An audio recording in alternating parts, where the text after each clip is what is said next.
Good evening, ladies and gentlemen, and thank you so much for joining us for another episode of the Big Bad Brad Show MMA edition, the show that aims to provide you with a fan's eye view of the sport of mixed martial arts from way up the back in the cheap seats. My name is Brad Williams.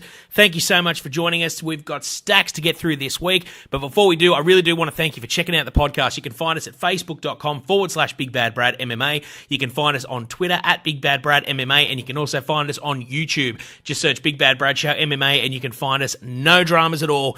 What a week it has been. UFC International Fight Week is officially in the rearview mirror. We're going to get to that in just a minute. If you're nursing a bit of a fight hangover, don't worry. There's more fights on the box tomorrow. UFC Fight Night 91 from Sioux, South Dakota. We'll get to that. But first, we've got a couple of very quick fight announcements to get to. One that broke just today for people that thought that Uriah Faber was maybe going to hang him up after his bantamweight title fight defeat to the hands of champion Dominic Cruz. You can think again. Faber's next fight is already locked in. He'll be taking on Jimmy Rivera, UFC 203. It's going down Sunday, September 11th, Australian time. It's also the card that features the heavyweight title fight between champion Stipe Miocic and challenger Alistair Overeem, as well as the long-awaited UFC debut of former WWE superstar CM Punk, where he will take on Mickey Gall. So Uriah Faber looking to get straight back in there. No plans for retirement, at least for the time being. Another fight that was announced after UFC 200 on Sunday, a fight that a lot of people had their fingers crossed for, purely and simply for the feel-good factor. It is now official. Dan Henderson will finally get another opportunity to challenge for the UFC Middleweight Championship of the World against current champion and a man that he has already defeated in Michael the Count Bisping. The fight is locked in. We don't know when it will happen, but UFC President Dana White suggested that it might take place in Bisping's home country of England. So, very good news if you're a Dan Henderson fan. Even better news if you're Dan Henderson himself. And what a story that would be. We've talked about it on the podcast before that Dan Henderson has suggested that win, lose, or draw, this will be his last fight. So for a legend like Dan Henderson, former UFC tournament champion, former Strikeforce champion, former two-division Pride champion, to finally get to achieve that goal of being a UFC world champion, it would be a tremendous way to go out. So we'll keep you posted with any more details that might come to hand regarding exactly when that middleweight clash will be going down. But we jump straight away into UFC International Fight Week. And as I suggested, it's officially in the books. And it all kicked off Friday last week with UFC Fight Night 90 and some tremendous fights to come out of that night. Of course, Irish Joe Duffy bounced back from his defeat at the hands of Dustin Poirier with a 25-second submission victory over Mitch Clark. An absolute barn burner of a fight between Alan Jouban and Bilal Muhammad. Muhammad's chin surely should have received 50 grand for performance of the night. He got cracked with a head kick in the first round, managed to hang in there, got dropped in the second round with a punch, managed to hang in there, and actually came back and won the third round. It was pretty bloody amazing. If you haven't watched it, check it out on Fight Pass because it was nuts. We moved to the co-main event of the evening in what has to be considered probably the biggest fizzer of UFC Fight Night 90, and that was Derek Lewis's unanimous decision victory over Roy Big Country Nelson. It wasn't much of a fight, to be honest. Lewis's big power was on display from the very early stages of round one. Big Country, as much as he's a power puncher, he wanted none of the stand-up versus Derek Lewis.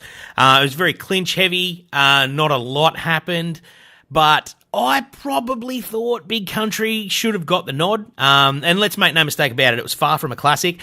But you had one guy who was doing nothing because he didn't want to get hit, and another guy who was doing nothing because the guy he was fighting wouldn't allow him to. In that regard, I think Big Country probably should have got the nod. But fair enough, he didn't really do much. So, I think the biggest loser on the day were the fans because that fight was a bit of a dud. But then it all changed around in the main event of the evening. Eddie Alvarez, former Bellator lightweight champion, challenging UFC lightweight champion of the world, Rafael Dos Anjos. Dos Anjos has looked absolutely unstoppable in recent times on his way to the belt and since defending it. Eddie Alvarez came out and absolutely smoked him in the first round. New champion, Eddie Alvarez, what a performance, and it sets up a whole bunch of possibilities at lightweight.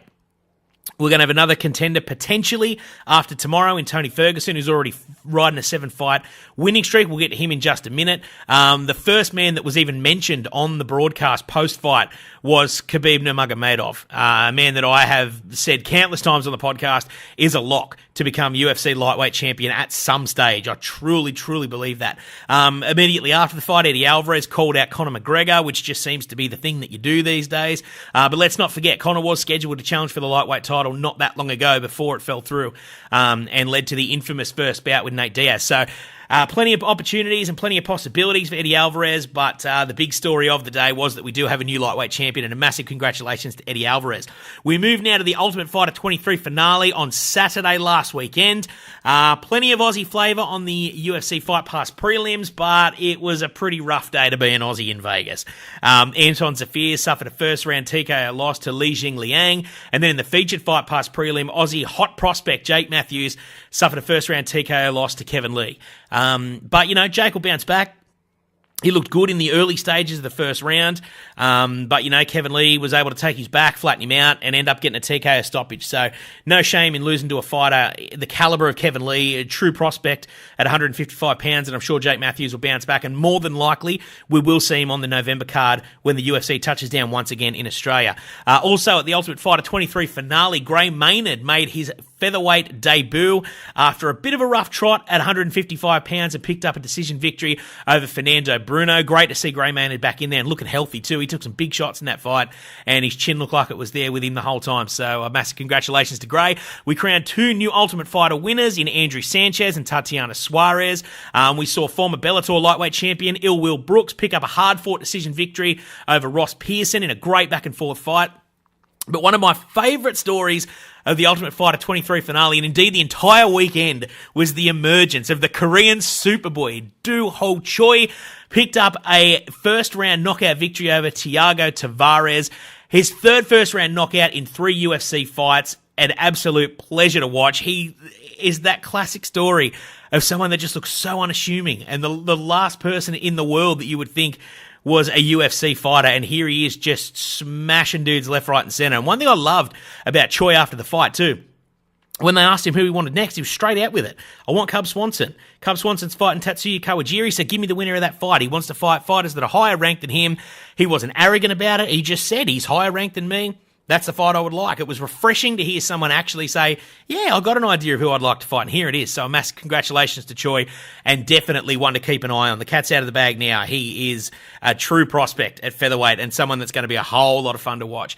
And then we move, of course, to the main event of the evening. Joanna Jędrzejczyk, the UFC strawweight champion, defending her title against her bitter rival in Claudia Gadelha. If all you saw was the first 2 rounds of that fight, which my brother actually did because I stuffed up the recording, but that's another story for another time, you would think that Claudia Gadelha was cruising to a decision victory and potentially capturing the strawweight championship of the world. But in rounds 3 through 5, Joanna had a completely different story to tell.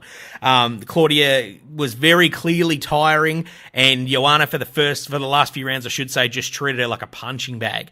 I think one of the biggest stories to come out of that fight was, if you're a wrestler with a gas tank, you will really give Joanna a hard time. That constant pressure that Claudia had her in the first 2 rounds, she really had trouble with. But again, she just stormed back in the last 3 rounds and showed what ridiculous cardio she has. She is fit as a fiddle. It was incredible to watch in the 5th round, and exhausted Claudia Gadelha trying to keep up with a Joanna Jędrzejczyk who was bouncing around like the Energizer Bunny. It was insane. Striking looked crisp. Tried to offer a little bit of a half-hearted apology after the fight, which Claudia just wanted none of. It'd be a hard thing to accept, wouldn't it? When someone learns Portuguese so they can call you a little whore in your native tongue, it's going to take a bit more than a handshake and a sorry, I'm afraid. But Joanna Jędrzejczyk is still the UFC strawweight champion of the world, and a fantastic performance at the Ultimate Fighter 23 finale. We then move to the main course of UFC International Fight Week, the most hyped card in UFC history. It was presented as the biggest, baddest card of all time, and it started off like an absolute roarer. We had Jim Miller picking up a first-round stoppage over former Pride champion Takanori Gomi. Geigo Musashi smashed Thiago Santos. Joe Lozon absolutely destroyed Diego Sanchez, the first fighter ever to stop Diego via strikes. We saw Sage Northcutt get back in the win column with a unanimous decision victory over Enrique Marin. TJ Dillashaw picked up a really hard-fought victory over Rafael Assunção. Kelvin Gastelum picked up a victory over former UFC welterweight champion Johnny Hendricks. Johnny just couldn't get out of first gear. He really looked like he was struggling, and Calvin in the end just cruised to that victory. Juliana Pena picked up what I really would consider to be an upset victory over former UFC bantamweight title challenger Kat Zingano. And then we moved to the main card. in what was, on paper, the best main card the UFC had ever put together. And two, it started off strong. Cain Velasquez came out, smashed Travis Browne in the first round. Jose Aldo looked unreal, picking up a unanimous decision victory over Frankie Edgar in a fight that captured one of the greatest cage-side images of all time. And I'm sure you would have seen it online by now. If not, you can find it at our Facebook page. Just head to facebook.com/BigBadBrad MMA. A picture of Jose Aldo and Frankie Edgar shaping up in the forefront, in the background. Conor McGregor standing at cage side, just glaring at the two men, knowing that he would eventually end up fighting one of them. Great image. Check it out. Fantastic. But from there, in all honesty, and as much as it hurts my heart to say it, the main card of UFC 200 took a really big nosedive as far as fight quality. And now it's understandably so. I mean, you can't blame Daniel Cormier, obviously, taking on Anderson Silva on 2 days' notice, came out with a very grappling, heavy style. Smothered Anderson on the ground. Anderson very clearly underprepared, and 2 days prior to that, he thought he was coming just to be a spectator. Massive, full credit to Anderson Silva for taking the fight on such short notice. But Cormier did what he had to do. It really was a no-win situation. If he goes out there and gets knocked out by Anderson Silva, that's a huge headache for Daniel Cormier. Goes out there and beats him, so what? You beat a guy who didn't even know he was fighting you 2 days ago. So it wasn't the most pleasing fight to sit through, but DC picked up a unanimous decision over Anderson Silva. And the same can be said for the co-main event of the evening. So much hype leading into the return of Brock Lesnar versus the Super Samoan Mark Hunt. Brock had been out for 5 years or thereabouts. Mark Hunt was looking to take his head off, but in Mark Hunt's own words, he just failed to get out of first gear, and Brock just cruised to a unanimous decision victory in a fight that was pretty heavy on grappling and pretty light on action. But I really would be surprised if that's the last time we see Brock Lesnar. He looked fit, he looked healthy, took some decent shots from Mark Hunt and was able to hang in there, and did what he had to do to pick up a win. His stock's only going to continue to rise after that fight. And as I say, I'd be really surprised if that was the last time we saw Brock. We moved then to the main event of the evening, and I can't really say much about it because the Foxtel shit itself and we weren't able to watch it. There was some technical difficulties with the feed, and the main event broadcast went missing. We weren't even actually able to watch the fight. We could hear it. We could hear a new champion being crowned, but we weren't able to watch it. I've since gone back and watched the fight. Fantastic performance from Amanda Nunes, the new UFC bantamweight champion of the world.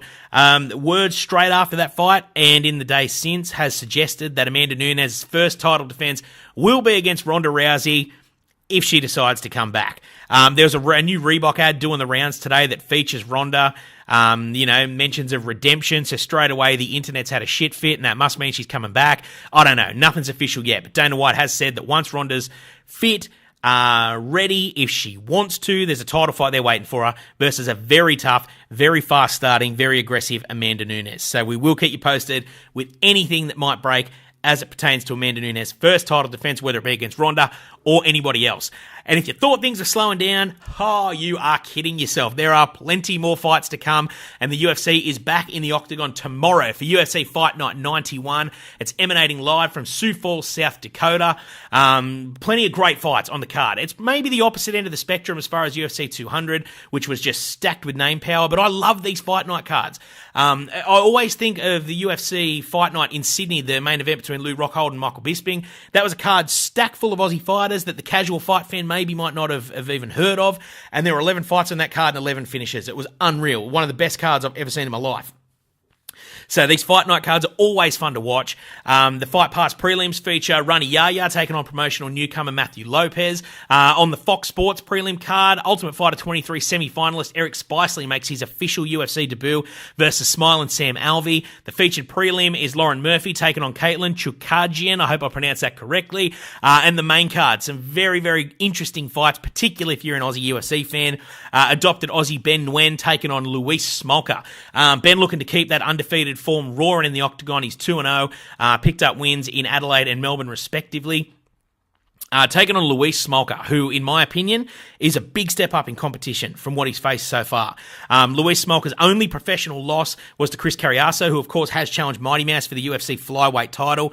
Since then, he's gone 3-0. He's got wins over our very own Richie Vass, as well as Neil Seary and Paddy the Hooligan Houlihan. So a very, very interesting fight in the UFC flyweight division. Cannot wait to see Ben Nguyen taking on Luis Smolka. And then, of course, we move on to Aussie MMA royalty in Kyle Noak taking on Keita Nakamura. Noak was really starting to get a roll. He picked up back-to-back wins over Jonathan Webb, and then, of course, that unreal body kick TKO versus Peter Sabota at UFC 193 in Melbourne. That momentum was halted back in January with a split decision loss to Alex Morono in a fight that I really, truly think he won. I think Noak was absolutely dudded in that fight, but it is what it is. So he'll be looking to bounce back against Nakamura, a veteran of the MMA circuit. It's his second stint in the UFC. In between stints, he had a great deal of success in promotions like Dream, Shuto, Sengoku. So, he's really been fighting all over the world, particularly in Japan. He returned to the UFC with a win over Li Jing Liang in September last year, but he did suffer a loss in his most recent fight back in February to Tom Breeze, so he'll be looking to bounce back, but I think Noak's going to be too much for him in this fight, and I'm really excited to hopefully see Kyle Noak back in the win column. Of course, then we move to a heavyweight clash between Daniel Omelianchuk and Alexei Olenek. Tim Boesch will be taking on Josh Salmon in what really must be considered a must-win fight for Tim Boesch. He's got some wins over some big names at middleweight.